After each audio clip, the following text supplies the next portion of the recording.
হরি ওম, জয় গুরু। ওঙ্কার তত্ত্ব এই প্রসঙ্গে শ্রী শ্রী বাবামণি বললেন, এই বিশ্ব দেববাদ উপলব্ধিতে আসার অনেক পূর্বে, এমনকি বেদমন্ত্রসমূহ তাদের কাছে এসে আবির্ভূত হওয়ার অনেক পূর্বে তারা এর চাইতেও চিত্ত চমৎকার এক তত্ত্বের সাক্ষাৎ পেয়েছিলেন। সেটি হচ্ছে এই ওঙ্কার মন্ত্র। শ্রী শ্রী বাবামণি রিসার্চ করে এই কথাটা ওনার অখণ্ড সংহিতা বিংশ খণ্ডের 129 পৃষ্ঠায় সংকলন করেছেন।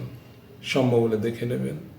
ভালো থাকুন, সুস্থ থাকুন এবং ওঙ্কার তত্ত্ব সম্পর্কে জানার, বুঝার, চিন্তা করার, মননশীলতা ইত্যাদি নিয়ে ব্যস্ত থাকুন।